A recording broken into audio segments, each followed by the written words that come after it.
Kevin Paulson and Hunting Life Adventures, and we're here with Scott Head from the Sportsman's Alliance for Alaska. Scott, tell me a little bit about Sportsman's Alliance for Alaska. Well, Kevin, the Sportsman's Alliance for Alaska is a project to inform and engage hunters and anglers from all across the country, groups to which they belong, companies in the sporting products industry and outdoor media on a couple of conservation issues in Alaska, and the big one is what we're going to be talking about today. Fantastic. So tell me a little bit about Bristol Bay and what kind of opportunities that offers for hunters and anglers and backcountry packers today. Well, Bristol Bay, it's a region that's about 200 miles southwest of Anchorage. It's a remote area, fly-in only. There's no roads out in this area. It's centered by a huge lake called Lake Iliamna. It's as big as Lake Erie, just to give you some scale of this area. It's remote. Moose hunting, caribou hunting, bear hunting. A lot of people have heard of the Mulchatna caribou herd. It's one of the most accessible do-it-yourself caribou hunts in Alaska, and the Mulchatna caribou herd is out in this area. Bear hunting, moose hunting as well. On the fisheries side of things, there simply is no bigger wild salmon fishery left on the planet. More sockeye salmon return here than any place in the world. The biggest runs of king salmon in Alaska. All 5 species of Pacific salmon return here in numbers that are unprecedented. It's also known as one of the top trophy rainbow trout fishing destinations in the world, and all of that depends on the wild character of this area. Fantastic. Tell me, what's the threat to the Bristol Bay area at the current moment? Well, despite the fact that it's an absolute sportsman's paradise, a global sporting destination, it's also the biggest commercial wild salmon fishery in Alaska, employing roughly 12,000 people. Despite all those incredible renewable resources in the region, there's also plans to potentially turning into, in the words of the mining industry, a world-class mining district, which would be anchored by one project called the Pebble Mine. Folks may or may not have heard about it. It's been getting out a little bit in the sporting press. Now, who's behind the Pebble Mine process? I mean, is this an American company? Is this? The Pebble Mine project is part of something which is known as the Pebble Partnership. The Pebble Partnership is composed of 2 foreign companies, one called Anglo-American, based in London, one of the bigger mining companies in the world, and the other is a smaller company called Northern Dynasty, based out of British Columbia. Now, who's working to defend Bristol Bay from this current threat? It's kind of fun. My job is, it's never easy, but it is fun because I'm working with everybody on one end of the spectrum as far as outdoors goes. Catch and release fly fishermen, groups like Federation of Fly Fishers and Trout Unlimited, all the way to the other end of the spectrum, trophy big game hunters like Dallas Safari Club.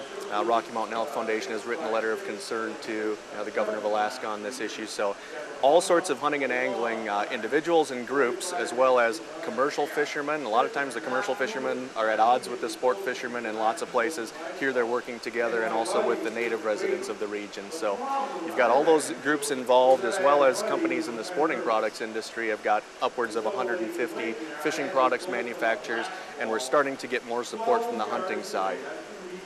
Now, how can people get a hold of you to help support your organization, etc.?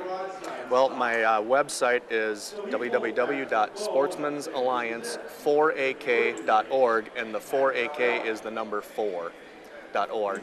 Fantastic. Now, you guys have a moose promotion going on. Can you tell me a little bit about your moose promotion?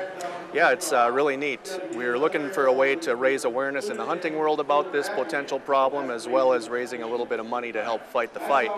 And a father-son guide operation called Alaska Wilderness Trips Incorporated, based out of the Kenai Peninsula. They've operated moose hunts out in this area for over 30 years. In fact, the son of the partnership, Clark Whitney Jr., shot his first caribou at the mouth of one of the creeks that is directly threatened by this mine. So it's a personal issue for him. This promotion is limited to 500 chances, and it's a $50 donation to the cause, limit of 4 per person, so nobody can stack the deck in their favor. But it's really a tremendous opportunity, because in addition to a 10-day moose hunt in Alaska, the winner will also get a Kimber rifle in your choice of caliber, a Leupold scope, and then a jacket, pants, and base layer set from Sitka Gear. All told, the value of the package is close to $12,000. Oh, fantastic, fantastic. Guys, go to huntinglife.com, and on the sidebar of our website is a small button or banner ad for Win a Moose Hunt. That promotion is on our site. It's been on our site for the last year. We're proud to be working with Sportsman's Alliance for Alaska to help in this promotion, and we're proud to get the word out. Scott, I noticed you guys got some new shirts and hats and stuff like that. Can you show me a little bit about what you've got for hunters that just want to send in a little bit of money? Yeah, no problem. Here's one of our hats. I've been doing shows all winter long, and we're kind of running low on these, but usually it's a $10 donation. And folks, there is a secure donation function through my website. So whether it's the moose hunt promotion or any of these things, you can do it through my website. And then we've got a limited edition new sockeye salmon t-shirt.